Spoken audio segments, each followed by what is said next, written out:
Alright, so in number 1, line L and line M are parallel lines that have been rotated 180 degrees. The resulting images are shown as L prime and M prime. How can you describe L prime and M prime? Alright, so first let's just look at where they are up here. We have M prime and L prime.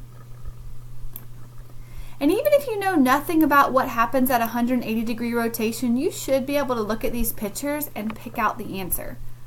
Skew lines are when you have a three-dimensional image and the lines are never going to touch, but they're also not parallel. So that would be like having one line on the front of the box and one line on the back of the box. Parallel lines, that really looks parallel to me, but let's read the rest of the options just to make sure. Vertical lines, those are straight up and down, those definitely aren't vertical. And intersecting lines cross, and those don't intersect, so they are going to be parallel.